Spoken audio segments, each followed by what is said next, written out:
आज का टॉपिक है हमारा बेंजीन, और बातें मत करना बस, दिल दिमाग अच्छा नहीं है। अब ज्यादा खूबसूरत लग रहा है ना, क्या बात है। अच्छा, फजूल बातों को छोड़कर बात करते हैं बेंजीन की। देखो, बेंजीन आपके पास एक एरोमेटिक कंपाउंड है। क्या है बेटा? एरोमेटिक कंपाउंड क्या होते हैं हमने पिछले चैप्टर में अच्छे से समझ रखा है। जिनके अंदर एरोमेटिक रिंग हो, या फिर कुछ और डिटेल में मैंने आपको बताया था, हक्कल रूल वगैरह वगैरह वगैरह। तो एरोमेटिक कंपाउंड है बेंजीन।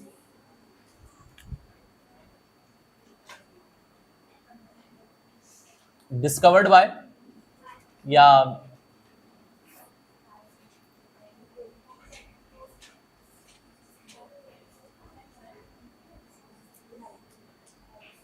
माइकल फ्राडे,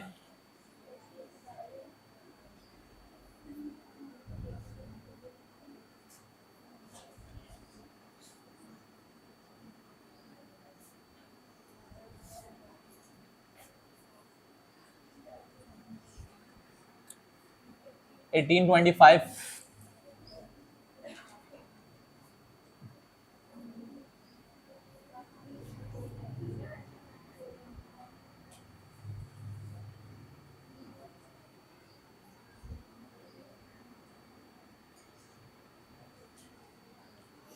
माइकल फ्राडे ने सबसे पहले इसे आइसोलेट किया था, क्या आप कह सकते हो डिस्कवर किया था ऑयल में से।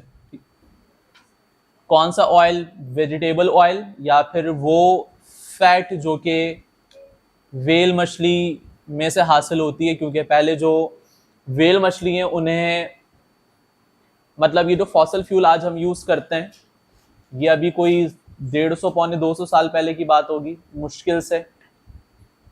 उससे पहले जो है, जो ऑयल होते हैं वो अमूमन जो बड़ी मछलियां होती हैं जैसे कि वेल, उन्हें मारकर उनकी चर्बी से ऑयल हासिल किया जाता था, और उससे जो है वो जो काम अंजाम देने होते थे वो देते थे। लेकिन बेंजीन सिर्फ उस ऑयल में मौजूद नहीं है, बल्कि ये बेंजीन अच्छी खासी मिकदार में कोलतार में मौजूद होता है। और ये कोलतार क्या है? ये कोलतार एक प्रोडक्ट है जो कि आपको तब हासिल होता है जब हम बाइटुमिनस कोल की डिस्ट्रक्टिव डिस्टिलेशन करवाते हैं। पिछले से पिछला चैप्टर, ठीक है। और जब कोलतार जो हमें हासिल होता है, अगर हम उसकी फ्रैक्शनल डिस्टिलेशन करवाएं, तो आपको कई तरह के एरोमेटिक कंपाउंड मिलते हैं, और उनमें से एक क्या होता है आपके पास? बेंजीन होता है। और कोलतार में बेंजीन है, ये किसने डिस्कवर किया? ये किया हॉफमैन ने 1845 में। अगर आप बेंजीन के मॉलिक्यूलर फॉर्मूले की बात करो बेटा, तो वो होता है C6H6, और इसका जो स्ट्रक्चर है वो सबसे पहले इंट्रोड्यूस करवाया था कैक्यूल ने सन 1865 से 1872। मतलब 2 दफा किया था, एक बार वैसे आपका हो तो स्ट्रक्चर सिर्फ, बाकी 1872 में कुछ क्लैरिफिकेशन उसने दी थी अपने मॉडल से रिलेटेड, ठीक है। बेंजीन के अंदर बॉन्ड जो है वो एक जगह, अच्छा कैक्यूल का स्ट्रक्चर कैसा था पहले उसे हम देखते हैं। कुछ ऐसा था।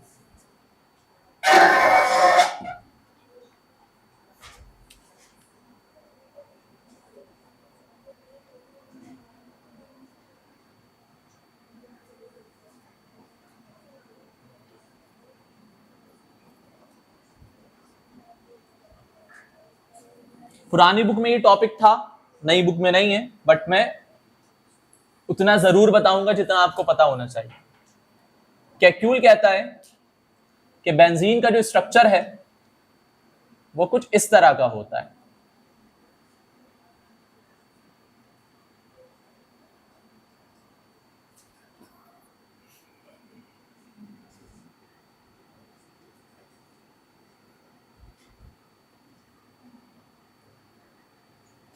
कैक्यूल के मुताबिक बेंजीन का स्ट्रक्चर कुछ इस तरह का होता है। इसे कहते हैं बेटा cyclic hexagonal and planar having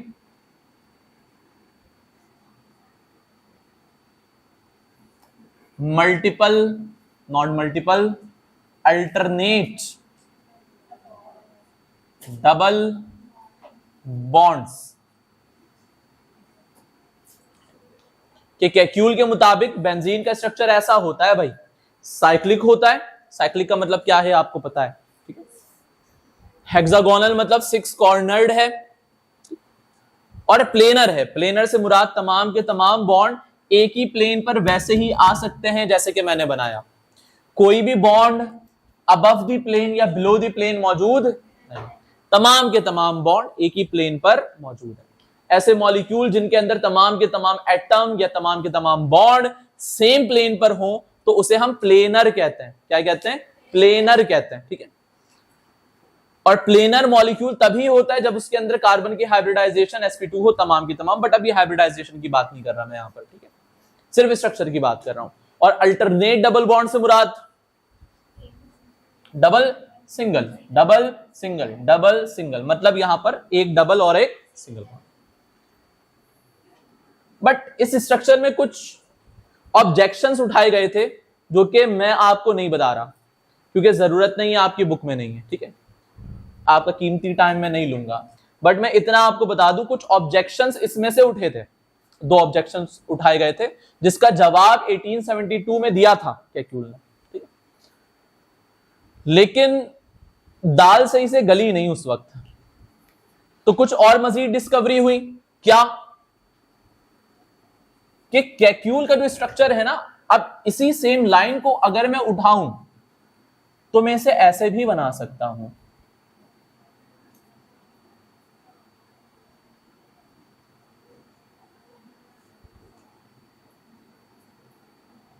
ऐसे भी बना सकता हूं। आप कहोगे सर ऐसे भी क्या, ये तो वही है ना? आप कहोगे सर ये तो वही है। क्या फर्क है दोनों में? डबल बॉन्ड की पोजीशन अलग है, बट ये स्ट्रक्चर भी उतना ही ये है जितना कि ये है ना। तो कैक्यूल कहता है भाई दोनों तरह की पॉसिबिलिटीज यहां पर हैं, ठीक है। बट हक्कल ने फाइंड आउट किया कि बेंजीन का जो स्ट्रक्चर है उसके अंदर रेजोनेंस मौजूद है। क्या मौजूद है? ये किसने फाइंड आउट किया? हक्कल। Thank you. हक्कल ने फाइंड आउट किया क्या? कि भाई बेंजीन ना ऐसा दिखता है ना ऐसा दिखता है, बेंजीन तो ऐसा दिखता है। कि डबल बॉन्ड किसी एक जगह पर फिक्स नहीं है बल्कि वो रेजोनेट कर रहा है। डॉटेड लाइन में बनाऊं तो ज्यादा अच्छा लगेगा। This is the correct manner. हाँ, बुक्स में रिंग बना होता I know, but this is the correct manner कि आप डॉटेड लाइन शो करो, ठीक है। बट अब ये मत समझना कि सर ने कहा है करेक्ट मैनर तो हम कॉपी में हमेशा डॉटेड लाइन बनाए, नहीं, जैसा बना हुआ है वैसे ही बनाना है, ठीक है। रिंग आप ऐसे बना दो, ठीक है, रिंगा रिंगा रोजेस कर दो यहां पर आप ऐसे, ठीक है, बात समझो। लेकिन जब बॉन्ड पाई बॉन्ड जब मूव करता है कहीं पर भी तो उसकी जो करेक्ट रिप्रेजेंटेशन होती है वो डॉटेड लाइन से करते हैं। इसका मतलब ये हुआ कि जो पाई बॉन्ड की जो इलेक्ट्रॉन डेंसिटी है ये पूरे मॉलिक्यूल के अंदर फैली हुई है, ठीक है। 2 वर्ड्स होते हैं, एक होता है फैला हुआ, एक होता है घूम रहा है। तो घूम रहा है के बजाय अब ये पुरानी बात हो गई, आप कहोगे इलेक्ट्रॉन डेंसिटी ओवरऑल हर कार्बन पर डिस्ट्रीब्यूट हुई है, फैली हुई है, ठीक है। बट घूम रहे हैं बोल दो, कोई फर्क नहीं पड़ेगा मुझे, ठीक है। बाज़ औकात मैं कुछ बात अगर कहता हूं तो वो मैं अपने लिए कह रहा होता हूं, वो इसलिए क्योंकि इंटर में ना सेकेंड ईयर में कुछ चीजें हैं जो आपके लिए माफ है, ठीक है। आप कह दो भाई इलेक्ट्रॉन डेंसिटी फैली हुई है या डबल बॉन्ड घूम रहा है, मैं कहूंगा ओके बेटा कोई बात नहीं, ठीक है। लेकिन जो करेक्ट रिप्रेजेंटेशन है, करेक्ट वर्ड्स हैं, वो मैं आपको बता देता हूं, ठीक है, अपने लिए, ताकि मेरा दिल मुतमईन रहे कि कुछ उल्टा बता के नहीं गया मैं। और ये मत समझना किताब में उल्टा लिखा हुआ है, आपके लिए सही है, बस खुद को मैं मुतमईन कर रहा हूं कि मैंने बता दिया भाई। खैर, तो बेंजीन के अंदर बॉन्ड रेजोनेट कर रहा होता है, बेंजीन का जो स्ट्रक्चर होता है वो रेजोनेटिंग होता है, मतलब आप जब बेंजीन को हासिल करोगे तो ना ये मिलेगा वो मिलेगा आपको, इन दोनों के दरमियान की चीज, ठीक है। बॉन्ड ना आपको यहां मिलेगा, बॉन्ड ना आपको यहां मिलेगा, बल्कि वो पूरे मॉलिक्यूल के अंदर इवनली डिस्ट्रीब्यूट हुआ होगा। क्या इतनी बात समझ आ रही है? ये किसने फाइंड आउट किया बेटा? हकल ने। अच्छा, एक बात आपको पता है, कार्बन की 4 वैलेंसी होती है, कार्बन टेट्राहेड्रल होता है, ये किसने फाइंड आउट किया? कार्बन की 4 वैलेंसी होती है, किसने फाइंड आउट किया?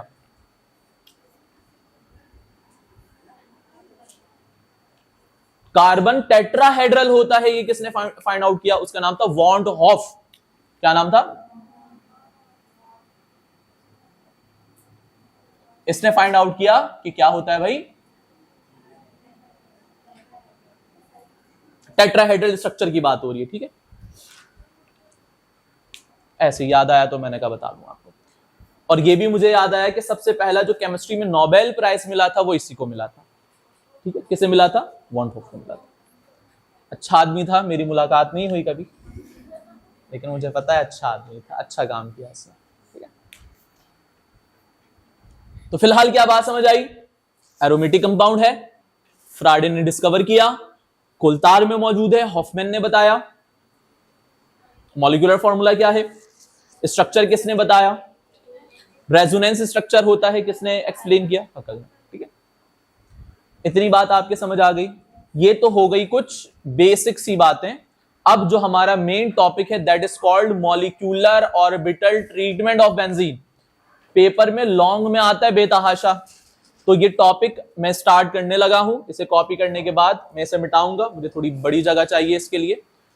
तो हेडिंग लगा लो, मॉलिक्यूलर ऑर्बिटल ट्रीटमेंट। क्या? Molecular orbital treatment of benzene. Benzene के साथ कुछ ट्रीटमेंट करने वाले हैं हम। अब ये मॉलिक्यूलर ऑर्बिटल ट्रीटमेंट ये बहुत फेवरेट है किसके लिए बेटा? काफी लंबा टॉपिक है, तो आपस में बातें ना करो तो बहुत अच्छा होगा, मेरे लिए पढ़ाना आसान हो जाएगा और जो लोग पढ़ रहे हैं उनके लिए पढ़ना आसान हो जाएगा, क्योंकि लंबा टॉपिक है। तो प्रॉब्लम ये हो सकती है कि स्टार्ट में मैंने क्या बोला आप भूल ना जाओ, इसलिए। तो अगर मैं बेंजीन की बात करूं, अच्छा मैं ये रफली लिख रहा हूं, ठीक है, समझाने की हद तक। इसके नोट्स आपको मिलेंगे, अगर जिंदगी रही आपकी और मेरी भी, जाहिर है दोनों की रहेगी तो मिलेंगे ना भाई, तो मिलेंगे, बिल्कुल मिलेंगे। तो बेंजीन की बात करें तो बेटा benzene is consist of 6 carbon atoms, अंग्रेजी में लिखते हैं 6 carbon atoms and 6 hydrogen atoms. क्या किसी को कोई प्रॉब्लम इसमें? नहीं। बेंजीन 6 कार्बन और 6, सही है ना भाई? Each carbon is sp2 hybridised. क्या मतलब हुआ इसका बच्चों? इसका मतलब क्या हुआ कि हर कार्बन 6 के 6 कार्बन सबकी हाइब्रिडाइजेशन क्या होगी, और जब sp2 हाइब्रिडाइजेशन होती है तो क्या होता है बच्चों? नहीं, फॉर्मिंग 2sp, अरे 3sp2 hybrid orbitals and 1 unhybrid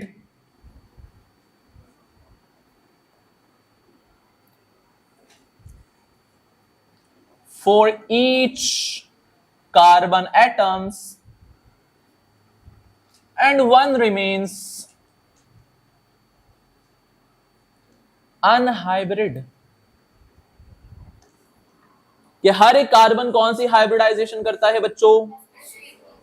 ऐसे ही होगा ना, देखो कार्बन है 1s2 2s2 2p2, ये ग्राउंड स्टेट है और एक्साइटेड स्टेट पर क्या हो जाएगा 1s2 2s1 और 2p3, ये एक्साइटेड स्टेट हो गई कार्बन की। ठीक है, पी में अगर आप देखो तो 3 इलेक्ट्रॉन्स हैं, px py और s में एक है, तो मैं से कहूंगा 2s।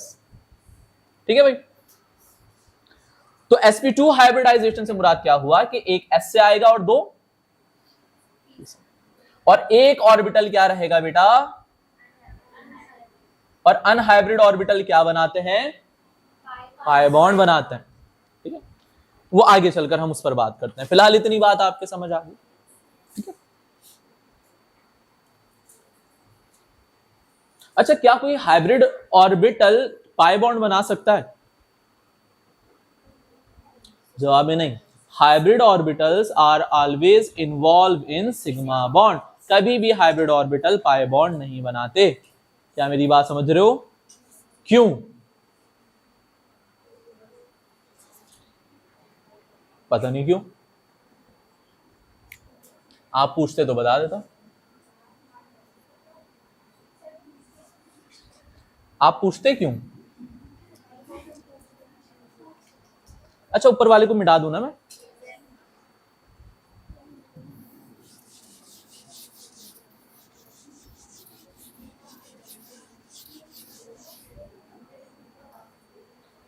ठीक है, क्या कहा मैंने कि हर एक कार्बन sp2 हाइब्रिडाइजेशन करेगा और हर एक कार्बन के कितने हाइब्रिड ऑर्बिटल बनेंगे? 3, और एक ऑर्बिटल क्या रहेगा? अभी सिर्फ मैं क्या बना रहा हूं, मैं बना रहा हूं सिग्मा फ्रेमवर्क, बल्कि एक जुमला और लिख देते हैं,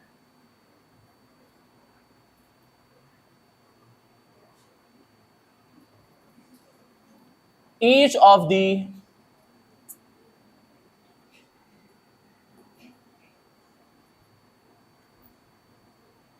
टू हाइब्रिड, नहीं 2s, नहीं गंदा कर दिया मैंने। पहले किसी को याद है, मैं सर्दियों में ग्लव्स पहन के रहता था, उसी से मिटाता था। किसी ने फर्स्ट ईयर में, याद है किसी को? नहीं, तो दोबारा से ग्लव्स रखना पड़ेगा। ऐसे लिखता था, ऐसे मिटा देता था, चमक जाता था बोर्ड। खैर, तो 2 hybrid orbitals of each carbon atoms bond with 2 carbon atoms and 1 hybrid orbital combine with s orbital of hydrogen atoms to form the sigma framework।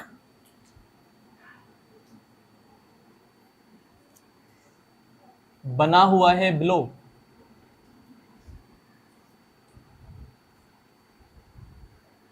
क्या बात है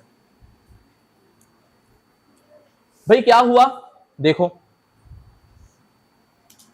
कितने कार्बन है? कार्बन कितने बच्चों? एक खूबसूरत सी डायग्राम बनाऊंगा मैं, आपसे ना बने तो कोई बात नहीं, मतलब कोई बात नहीं, ये नहीं कि बनाना मत, मतलब मेरे जितना अच्छा ना बने तो कोई बात नहीं। पहले ही मैंने फ्लेक्स मार दिया, सही बन जाए, बेइज्जती हो जाएगी मैंने। ठीक है, कितने कार्बन है बच्चों? और हर कार्बन के कितने हाइब्रिड ऑर्बिटल बनेंगे बच्चों? 3, करेक्ट। यहां कुछ गड़बड़ है, बट जाने दो, एडजस्ट करते हैं। इस कार्बन के भी कितने बनेंगे बच्चों? 3। 1 2 3, करेक्ट। इसके भी कितने बनेंगे? 3। और मैंने क्या लिखा है कि 3 में से 2 जो हैं वो दूसरे कार्बन के साथ अटैच हो जाएंगे। तो इसका देखो 1 2 3, करेक्ट। इसके भी कितने बनेंगे? 1 2 3। गंदा हो गया, सही हो गया। इसके भी कितने बनेंगे? 1 2।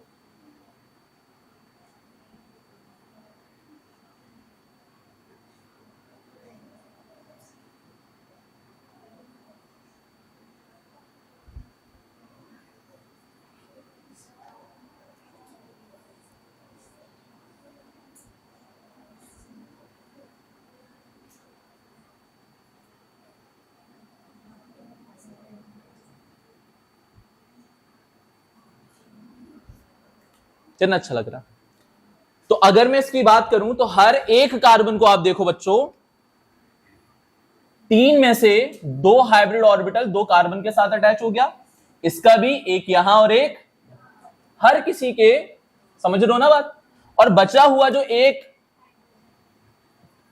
हाइड्रोजन के,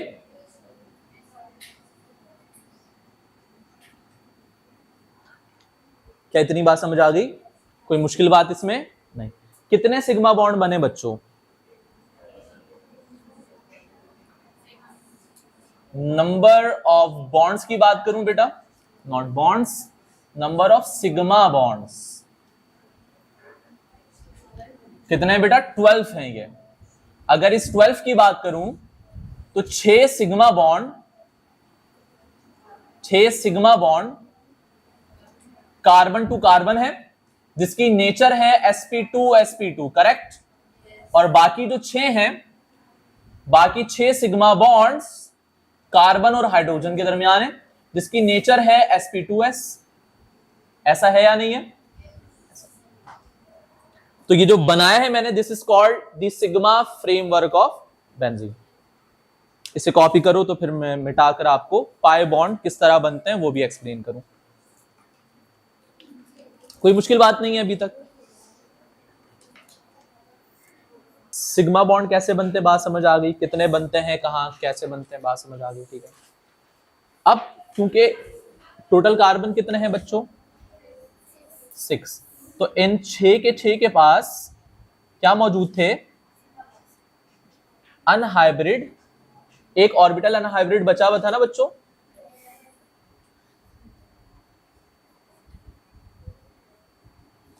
ये सिग्मा बॉन्ड्स हैं,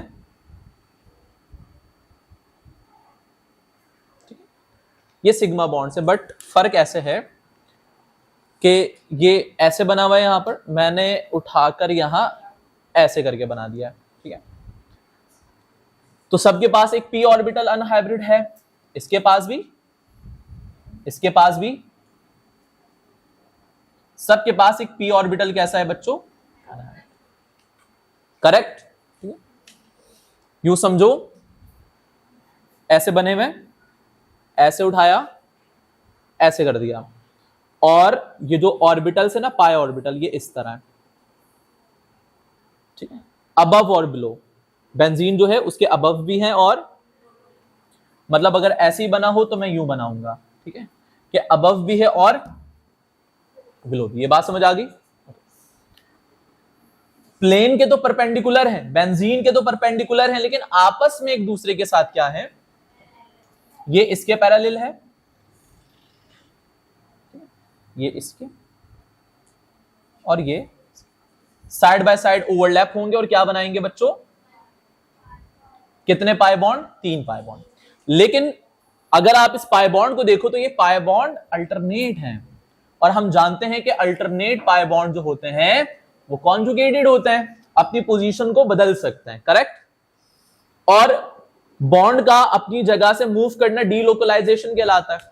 लोकलाइज मतलब फिक्स्ड, और डीलोकलाइज का मतलब मूव करना, ठीक है। तो ये बॉन्ड मूव करेंगे और इसकी जो शक्ल है आपको कुछ ऐसी दिखने लगेगी।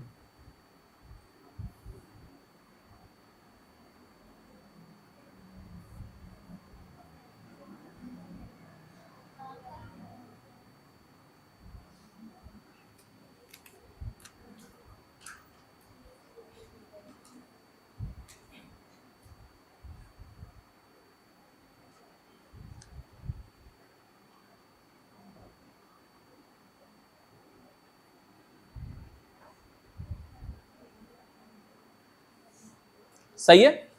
और फिर ये मूव करके इसमें चेंज होगा, ये इसमें चेंज होगा और कहानी वही आ जाएगी, क्योंकि ये बॉन्ड इतनी तेजी से रेजोनेट कर रहे हैं, कॉन्जुगेट कर रहे हैं, तो ना आपको ये चीज हासिल होगी ना, बल्कि इसके एक इक्विवेलेंट,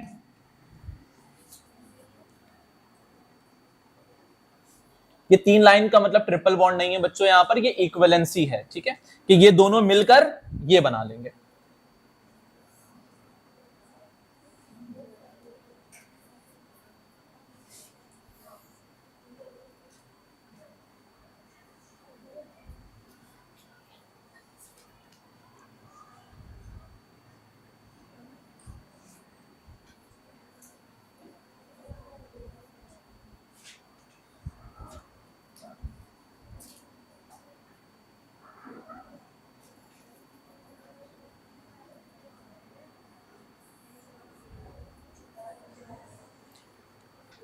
बात समझ आ रही है कि ये जो पाई बॉन्ड है ये सिर्फ इन 2 तक महदूद नहीं रहेंगे, बल्कि ये जो तीनों पाई बॉन्ड है ये 6 के 6 कार्बन एटम पर इक्वली क्या हो जाएंगे, डिस्ट्रीब्यूट हो जाएंगे, फैल जाएंगे, और फैलने की वजह से एक सिंगल मॉलिक्यूलर ऑर्बिटल बना लेंगे। मूव करते हुए ऐसे ऐसे मूव कर रहे हैं ना, मूव करने की वजह से एक सिंगल, वैसे तो ये 3 ऑर्बिटल्स हैं, बट क्योंकि ये मूव कर रहे हैं तो ये इस तरह बिहेव करेंगे जैसे कि ये सिंगल मॉलिक्यूलर ऑर्बिटल हैं। देखो ऐसे, ये बेंजीन है, ठीक है, तो बेंजीन के यहां पर भी इस तरह पाई इलेक्ट्रॉन घूम रहा है और यहां पर भी ऐसे, ये बेंजीन है, ऊपर भी, अबव द प्लेन भी, और बात समझ आ रही है, तो ये कुछ ऐसा दिखने लगता है। और ये जो 3 पाई बॉन्ड है ये हर कार्बन के ऊपर डिस्ट्रीब्यूट होते हैं इक्वली और एक सिंगल मॉलिक्यूलर ऑर्बिटल में चेंज हो जाते हैं। दैट्स व्हाई इस टॉपिक को हम क्या कहते हैं, मॉलिक्यूलर ऑर्बिटल ट्रीटमेंट। व्हाई इस ऑर्बिटल को हम क्या कहेंगे, बात समझ आ रही है। और बेंजीन एक बर्गर बन जाएगा, वो बर्गर नहीं जो इंसान होता है खाने वाला, ठीक है, कैसे,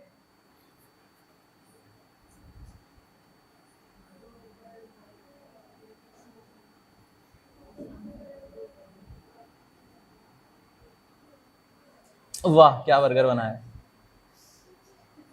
ठीक है। तो ये है आपका बेंजीन, क्या है ये,